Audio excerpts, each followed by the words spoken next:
자, 오늘 수업은 반존재, 반의지, 인식이 이루는 네 번째 공간 세계, 8개의 공간 세계 중에서 네 번째 되는 공간 세계, 허무적 니힐리즘 공간, 허무적 니힐리즘 존재에 대해서 우리가 알아보도록 하고요. 통합사회 철학 강의에서 공간 세계, 선형 세계, 평면 세계, 공간 세계를 공부하고 있고, 공간 세계 8개의 공간 세계, 8개의 공간 존재에서 네 번째 인식 공간 세계의 네 번째 마지막 공간이 되겠다. 도형으로 한번 표시해 보면 반존재와 반의지 그리고 인식이 이루는 이 공간이 되겠지. 이 공간이 이루는 세계를 허무적 니힐리즘 세계, 허무적 니힐리즘 존재라고 우리는 일컫고 있다. 그 관련된 철학자들을 보게 되면 많지가 않은데 지금 현재로서는 용수보살 나가르주나가 허무적 니힐리즘 공간에 해당되는 철학자가 되겠다. 일단 허무적 니힐리즘 공간의 정의를 보게 되면 다음 페이지 정의를 보게 되면 이 공간은 반존재와 반의지, 반존재와 반의지의 세계를 인식하거나 반존재와 인식의 세계를 인식의 세계에 의지가 분열된 세계가 되겠지. 의지가 분열된 세계가 작동하거나 반의지와 인식 그 평면이 반존재화 될 때, 존재로부터 분열될 때 나타나는 3차원 복합 공간이 되겠다. 무언가 인식되지만 실제로 드러나지 않고, 인식은 되는데 실체가 드러나지 않고, 그 인식에 대한 의지도 없는, 의욕도 없는 그런 영역이 제4 사유 공간, 제4 사유 존재가 되겠다. 내용을 살펴보면 완존재, 의지, 인식공간, 인식공간 네 번째 공간은 반존재, 반의지, 인식이 이루는 제4 사유 공간은 존재 분열과 반존재니까 의지 분열의 세계를 인식하는 세계이다. 제4 사유 공간은 존재 분열과 의지 분열 세계를 인식하는 세계.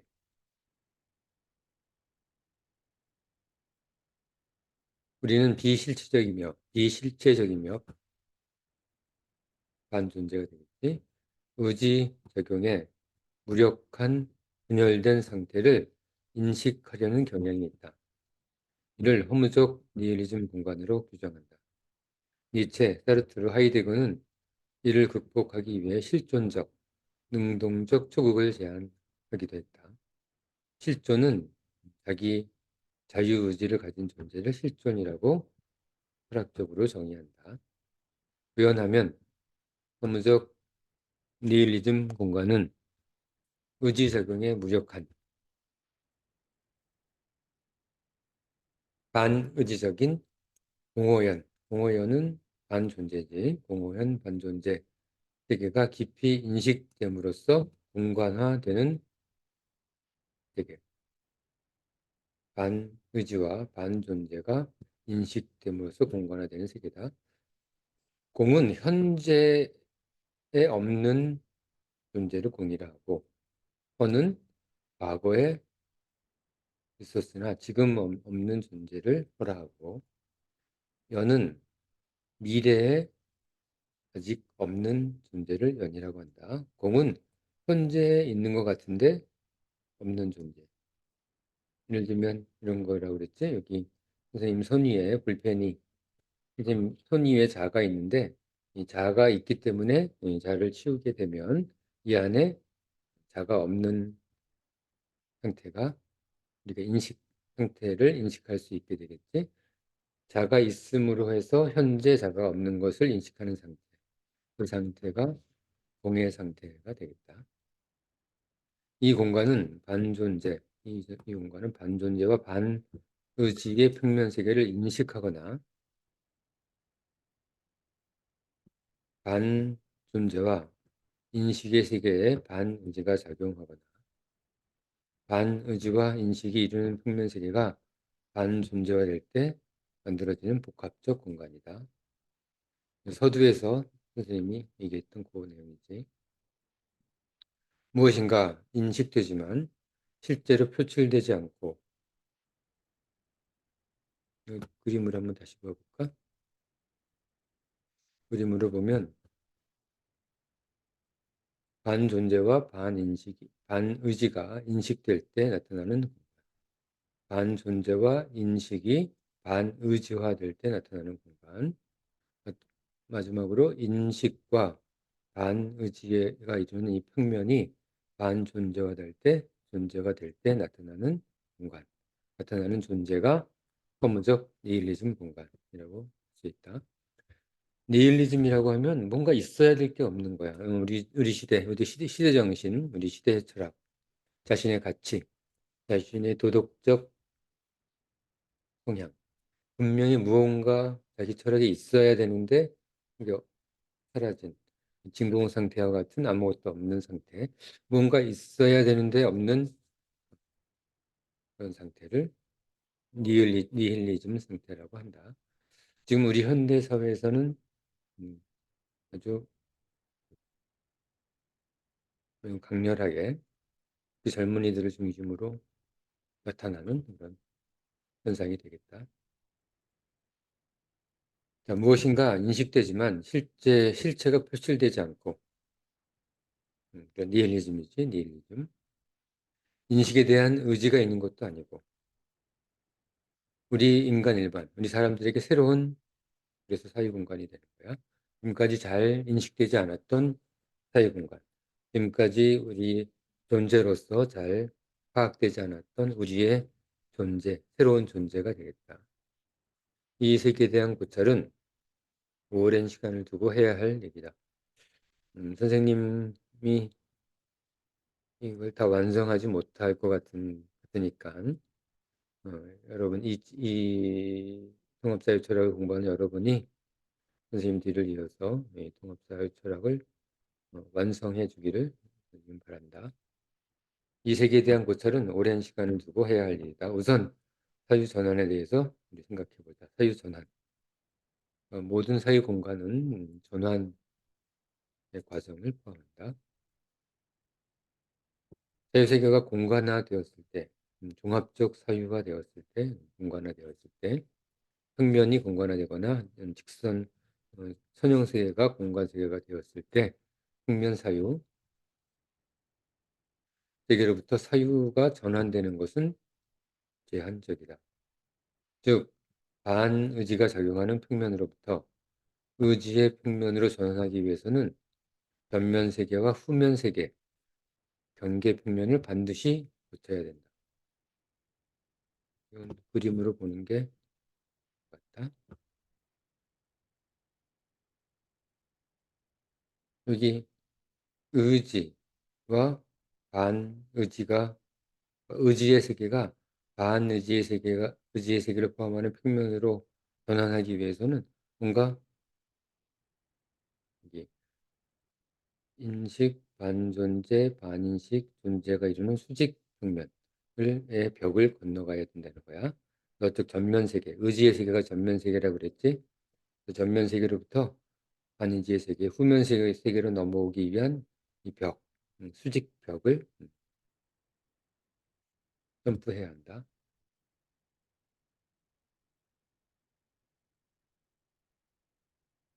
자, 경계 평면을 반드시 거쳐야 한다. 그래서 예를 들면 경계 평면은 존재, 반존재, 선형세계, 그리고 인식, 반식의 선형세계, 그런 것들이 포함하는 네 개의 평면, 경계 평면을 반드시 아까 말했던 수직 평면을 거쳐야 되는 거야, 여기. 이게 인식, 반인식, 존재, 반존재가 이루는 수직 평면을 반드시 거쳐야지만 의지의 세계에서 반의지의 세계로 우리는 전환할 수 있는 거야, 우리 존재가. 그래서 정신적 전환을 위해서는 반의지의 세계가 의지의 세계로 정신적으로 전환하거나 변환하기 위해서는 반드시 이 수직 평면을 거쳐야 한다. 우리 정신병적 치유 방법으로서 우리가 꼭 알아두어야 할 사항이다. 자, 반의지의 의지화 또는 반존재의 존재화는 전술한 바와 같이 선형적 세계를 통한 직접적 사유전환도 중요한 사유전환을 위한 방법이다. 선형 세계에서 뭐 전환할 수도 있어. 그러나 이 전환에는 반드시 일정 선형 세계 속 무의 상태를 지나야 한다. 그렇겠지? 다시 그림을 보게 되면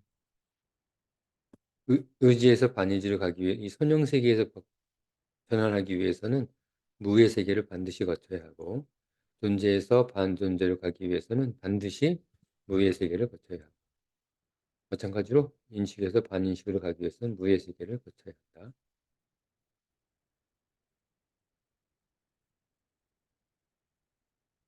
그러나 인간 일반이 우리 사람들이 무의 상태를 경험하는 것은 철학적 사유를 업으로 가진 자를 제외하고는 쉽게 달성할 수 없는 경험이 되겠다. 무를 통한 사유세계 전환의 장점은 내각 평면을 포함 어느 평면으로도 순간 이동하거나 전환이 가능하다는 그런 거죠. 이와 같이 무는 사이공간 속 무질서적 자유정신을 가능하게 하는 유일하고 특별한 공간 지표이다. 자, 잘 기억해 두도록 하자. 이 무의 상태에 있게 되면은 여기서 존재에서 반존재로 가기 위해서 무의 상태에 도달하면 우리는 반존재뿐만이 아니라 의지의 상태, 인식의 상태, 반의지의 상태, 반인식의 상태 어느 쪽으로도 다시 존재로 돌아갈 수도 있고 이 무의 상태에서는 어느 선형 세계로도 가능하고 어느 평면으로도 가능하고 어느 공간으로도 갈 수 있는 굉장히 우리 인간의 가장 자유로운 상태가 무의 상태가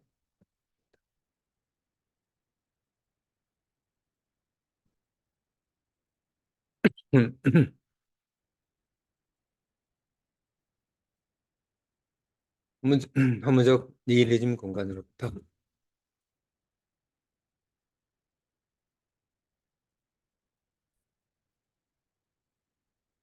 허무적 니힐리즘 공간으로부터 새로운 공간으로의 전환을 위해서는 제4 사유 공간이지 여기로부터 다른 공간으로 전환하기 위해서는 끊임없는 이탈 시도를 필요로 한다. 전환 시도, 반존재 그리고 반내지 평면 세계의 인식화 과정은 전환 가능성의 세계를 구체화시킨다.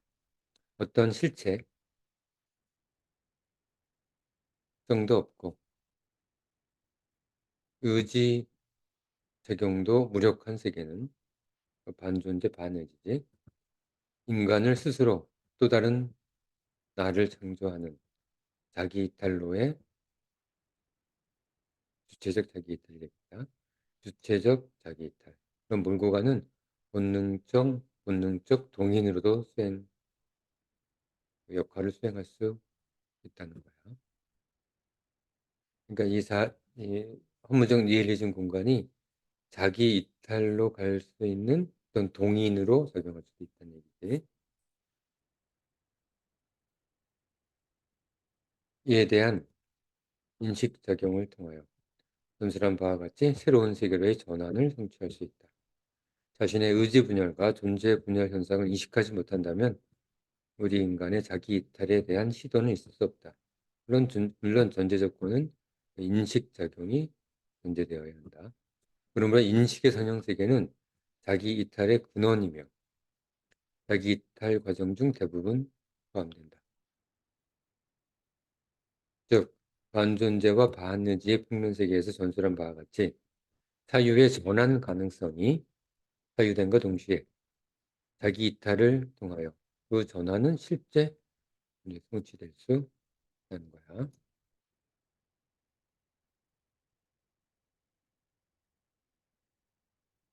자, 그래. 다음은 제4사유 공간에서 그 사유가 표출되는 것은 사유가 표출되는 것은 인식의 세계뿐이다. 그렇지? 나머지는 반존재 반의지니까 표출되지 않는다. 자, 밑으로 가라앉아 있는 거지. 그러므로 이 세계는 자신이 무엇을 인식하는지 모르면서 무엇인가 인식하고 있는 사유의 세계. 잘 기억해자. 자기가 무언가 인식하는지조차 모르고 무엇인가 인식하고 있는 사유 세계. 즉, 총체적 사유 공간이 인식으로 단순화되는 세계이며,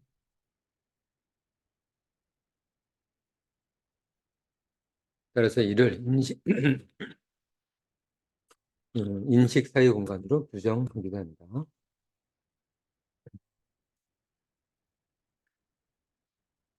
누구나 누구나 제 누구나 제4 사유 공간 속에서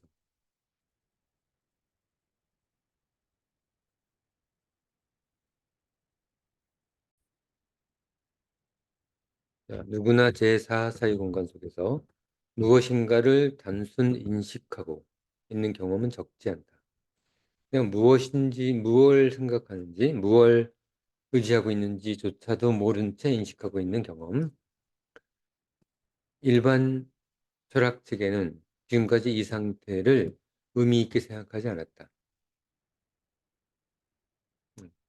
아무 생각도 없는 상태. 그 상태를 의미 있게 생각하지 않았지. 일반 철학 체계에서는. 하지만 통합사유 철학은 이 공간을 반존재와 반의지 상태를 인식하는 주요 사유 공간으로 규정한다. 자, 잘 기억해 두자. 이 공간을 통하여 우리 자아 속 시면의 이 자아 속 시면의 세계가 시면의 세계가 통합 사유 공간 속에서 변화 재구성됨을 직시할 수 있다. 삶의 단순 인식 과정은 일면적으로는 인식만을 사유하는 것으로 고찰되지만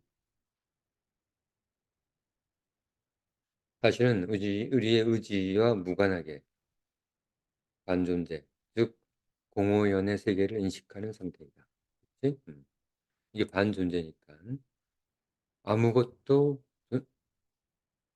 아무것도 아닌 것을 인식하고 있는 것 같지만 사실은 공허연을 인식하고 있다는 거야. 즉 지금 현재 존재하는 실체를 부정함으로써 나타나는 존재와 과거와 미래를 통해 실현된 가상의 세계를 인식하고 그 반존재의 원리와 무실체성을 인식하는 자유세계. 아주 엄청난 작용을 하는 거다.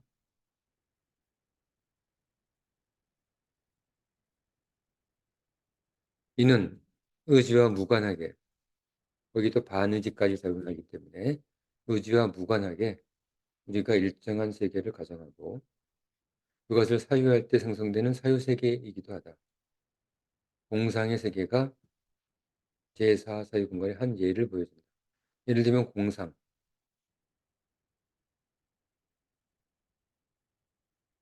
세계가 제4 사유 공간, 니힐리즘 세계, 허무적 니힐리즘 세계의 한 예를 보여준다. 우리 인간 일반은 공상을 통하여 자신의 많은 부분 사유를 수행하지만 이 세계에 대한 근원과 의미, 가치를 파악하지 못하였다. 그래서 우리 공간이나 상상, 공상 이런 것들 이 세계가 우리 삶의 공간에서 우리 존재에서 어떤 작용을 하는지 잘 파악하도록 하자. 우리 삶에서 공상의 중요성과 그 의미에 대해서 우리는 재평가가 필요하다. 공상의 세계는 자신의 의지와 무관하게 사유되며 공상 한번 시작되면 내가 뭔가 생각이 시작되면 꼬리에 꼬리를 물면서 끝없이 생각이 사유하게 되지. 공상의 세계는 자신의 의지와 무관하게 사유가 되며 공상의 세계에 자신의 의지가 작용하면 드디어 이제 가상의 세계로 약간 전환되는 거예요. 공상에서 가상의 세계.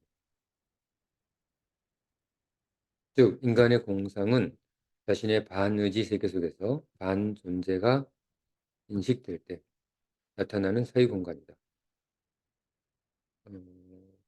공상은 제4 사유 공간이기 때문에 반존재, 존재가 없는 존재, 존재가 파괴된 그런 것들이 우리 제4 사유 공간에서 나타나는 거야.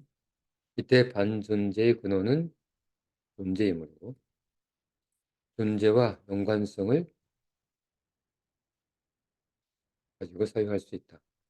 인간의 꿈 중 일부는 이와 같은 제4 사유 공간에 대한 인간의 사유에 억압이 발생되면 인식화되지 못했다가 꿈을 통해 표출된다. 우리 인간의 꿈과 제4 사유 공간은 직접적인 연관성이 있다. 꿈에 대해서 연구하는 여러분들 중에서 나중에 꿈에 대해서 해석을 하려고 하는 그런 전공 정신과 전문의를 따고자 하는 친구가 있으면 선생님이 강의를 잘 기억해 뒀다가 적용해 보기 바란다. 자, 꿈은 본능적 무질서 자유 상태를 통해 억압을 극복하면서 수면 중 사유를 수행하는 과정이다. 다시 한번 읽어볼게. 꿈이 뭐라고? 본능적 무질서 자유 상태를 통해 억압을 극복하면서 수면 중 사유를 수행하는 과정이다. 꿈의 세계는 더 관계가 깊은 실체적 무의식 공간, 제7 사유 공간, 그리고 분열 공간인 제8 사유 공간에서 조금 더 구술될 것이다. 꿈은 제4 사유 공간과도 제4 사유 공간과도 관계가 있고 관련이 있고 그거 말고도 제7 사유 공간, 나중에 공부하게 될 제8 사유 공간에서도 꿈은 관계가 있게 된다. 자, 다음 제4 사유 공간은 삶의 단순 인식화를 통해 반존재와 반의지가 인식화되는 거니까 인식밖에 남은 게 없지. 자신의 삶이 무의 상태에 도달한 것으로 오인하도록 하기도 한다.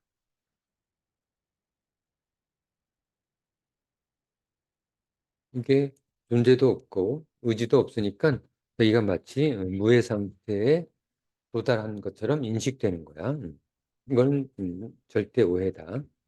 인간 일반은 동물적 본성상 자신의 존재와 의지 그리고 인식의 사이로부터 독립적이기를 추구한다. 즉 생각하려고 하지 않는다. 좀 더 정확히는 생각하고 싶을 때만 생각하려 한다. 그치? 인간은 기본적으로 나태한 존재다. 자신 삶의 세계 속에서 의지와 무관하며 존재와 무관한 삶의 세계의 성찰, 그런 세계를 성찰하고 인식하게 되면 이것을 무의 성취로 착각하기 쉬운 거야. 착각하면 안 된다. 그러나 인식이 포함된 세계는 무의 세계와는 거리가 멀다. 그러므로 제4 사유 공간 속 무의 착각은 사유 혼란을 야기하며 이는 관과해서는 안 된다. 그래서 뭐 불교 수행하는 불자들이 승려들이 제4 사유 공간, 허무적 니힐리즘 공간 속에서 물을 발견한 듯한 깨달은 듯한 그런 착각을 하게 되는데 수행자라면 조심해야 할 그런 세계가 되겠다. 자, 무질서적 자유정신을 향한 여러 가지 길이 있지만 우리는 그 한 가지 방법으로서 물을 통한 자유로운 사유전환, 물을 통한 자유로운 사유전환과 억압을 극복하는 무질서적 자유 상태에 도달하려는 시도를 유의 깊게 성찰하고 있다. 물을 통한 자유도 무질서 또는 자유를 확보하고자 하는 거지. 이를 위해 부정확한 무해의 접근은 차단해야 한다. 이런 허무적 니히리즘 공간을 무해 공간이라고 생각하면 뭔가 착각을 하는 거야. 사유의 부정은 사유의 부정은 사유의 부정 상태는 무해에 접근된 사유 공간 좌표에 위치하긴 하지만 무해에 도달하는 거랑 관련이 없는 거다. 그러니까 인간은 대칭적 사유 공간들을 동시에 사유할 수는 없지만 예를 들면 제2 사유 공간과 제4 사유 공간을 동시에 이렇게 사유할 수는 없지만 자유로운 사유 전환을 통해서 끊임없이 사유 공간을 이동할 수는 있다. 사유의 전환은 외부로부터의 새로운 평면 세계 유입과 평면 사유 세계 전환 작용 등에 의해서 일어난다.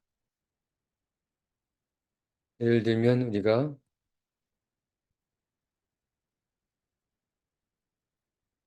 이 공간에 있다가 이 제4 사유 공간, 허무적 니힐리즘 공간에 있었는데 갑자기 존재와 의지의 공간이 나한테 깊이 내 삶의 공간에 하고 들어오면 이 제4사유 공간과 존재와 의지가 이루는 평면이 만나면서 삶이 왜곡되고 존재가 왜곡되고 세계가 왜곡되면서 삶이 전환되는 거야.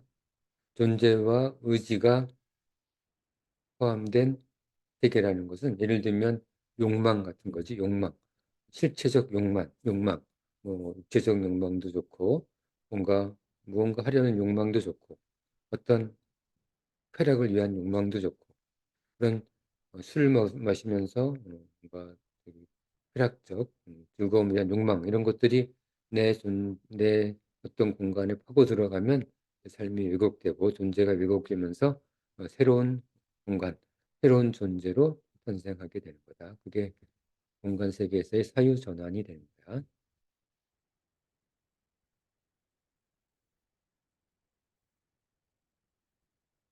그러므로 하나의 사유 공간은 그 공간이 이동될 때 다른 공간에 영향을 미치게 되고 따라서 사이 공간은 일정한 선형적, 평면적 상호 연관성을 가지고 전환된다. 연관성이 있는 거야. 예를 들면 반의지의 세계를 포함하는 사이 공간에서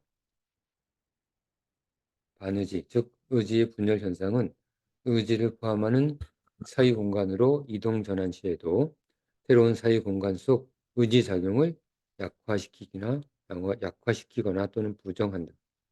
반의지 상태에서는 의지의 공간으로 가는 것을 약간 억압하는 게 있는 거야. 약간의 영향은 있다는 거야. 관련은 있다는 거지. 다른 어떤 사유 평면이 내 공간에 들어온다고 해서 그것을 완전히 대체되는 것이 아니라 상호 연관성을 가지고 제한적으로 영향을 미친다는 그런 이야기가 되겠다.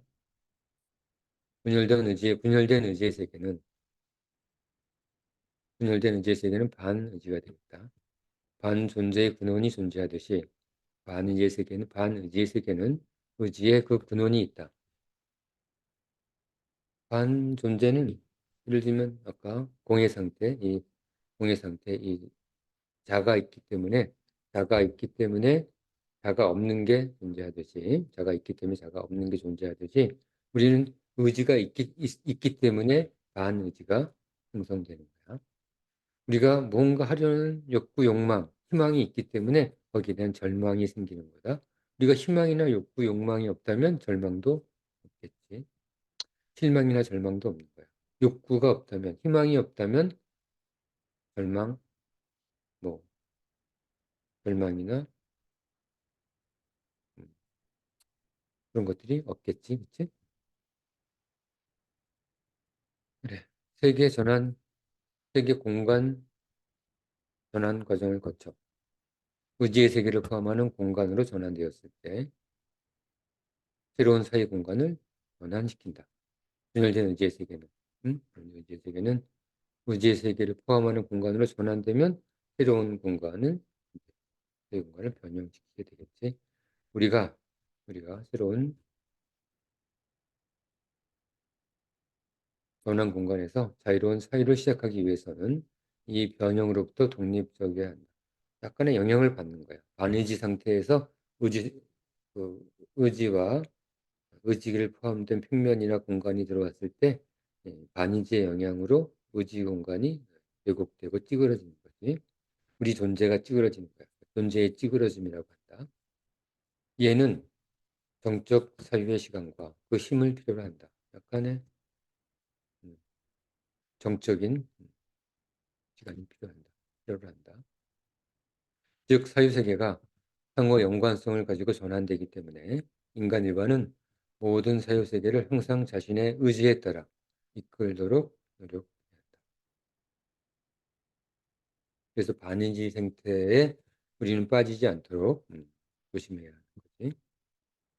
한 공간 세계에서의 사유 상태가 삶의 의지로부터 멀어지게 되면, 그래서 반의지화되면 사유 공간이 전환되어도 쉽게 회복되지 않는다. 우리는 의지의 분열을 방치해서는 안 된다. 알겠지? 의지의 분열은 특히 반의지 상태가 되지 않도록 주의해야 한다. 이를 위해, 즉 자신의 의지 영역을 넓히기 위해 죽음의 순간까지 문제와 인식의 사유작용은 정적 휴식을 가지더라도 의지작용은 쉼 없이 지속되어야 할 것이다. 그래서 우리는 자유의지에 대해서 그렇게 강조를 하고 있다. 인류 역사상 제4사유 공간을 자기 철학의 주요 정신으로 생각한 철학자는 쉽게 발견되지 않는다. 용수는 이렇게 말했다. 존재의 무불변 실체, 즉 그것은 존재는 무불변 실체의 무자성이며 인과로서 현시한다. 인과론이 되겠다. 인과론. 그는 인식을 초월한 진리의 세계를 하였다. 이는 우리의 통합 사유철학과도 잘 일치한다. 그는 변하는 실체, 인과에 의한 현상 해석에서 사용하는 공을 통해서 반존재와 반의지를 생각하고 있었음을 우리는 가정할 수 있다. 공을 통해서 반존재와 반의지를 생각하고 있었음을 우리는 가정할 수 있다. 용수 이외에도 제4사유 공간, 니힐리즘 공간이죠. 허무적 니힐리즘 공간은 다른 철학자들도 분명히 사유했을 것임은 틀림없는데 이 공간 속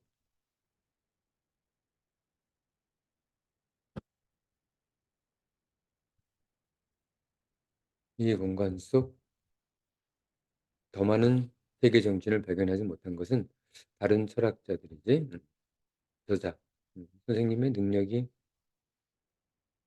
부족하고 선생님의 시간이 부족한 거가 되겠다. 그래서 여러분들이 통합사회철학을 나중에 만약에 혹시 공부하게 된다면 음, 선생님이 다 못다한 선생님도 죽을 때까지 더 찾아보겠지만 이 제4사유 공간, 허무적 니힐리즘 공간에 대해서 자신의 철학적 핵심을 두고 있는 철학자들은 더 찾아보기 바란다. 자, 지금까지 먼저 결론하기 전에 잠깐 나가르주나 생각을 약간 공부해 보면 용수 자리지. 모든 존재는 인과관계로 현시되는 것으로 연기론이다. 불변의 실체는 없지만 공, 무자성이라고 그 이름을 붙여 일존한다. 중간이라고 하죠. 중간.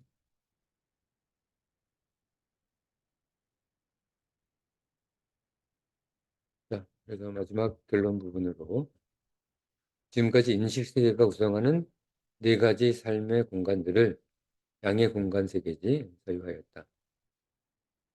어디 뭘 말하냐면 그 다음 페이지 인식 공간, 제1 사유 공간, 제2 사유 공간, 제3 사유 공간, 제4 사유 공간 이렇게 되는 거야. 알겠지? 제1, 제2, 제3, 제4 양의 사유 공간이 되겠다. 인식을 양이라고 하고 반인식을 음이라고 한다면 양의 사유 공간 4개. 첫 번째, 두 번째, 세 번째 공간, 네 번째 공간. 이제 반인식의 세계가 어떤 공간 세계들을 구성하며 어떻게 삶의 공간 세계 속에서 실제로 상호작용하고 있는지 고찰해보자.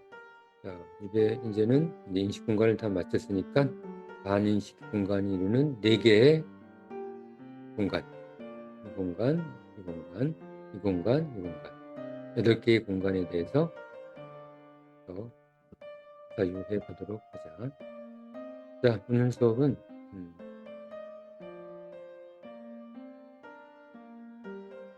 반존재와 인식, 반의지, 그러니까 인식이 이루는 제4 사유공간, 허무적 니힐리즘 공간, 허무적 니힐리즘 존재에 대해서 공부해봤다. 내용이 좀 어렵지만 우리 인간 철학에 있어서 지금까지 발견하지 못한 새로운 사유 영역, 철학 영역이기 때문에 이 종합사유 철학을 공부하는 여러분들은 반드시 잊지 말고 허무적 니힐리즘 공간에 대해서 계속 연구해 주기를 바란다. 자, 오늘 수업은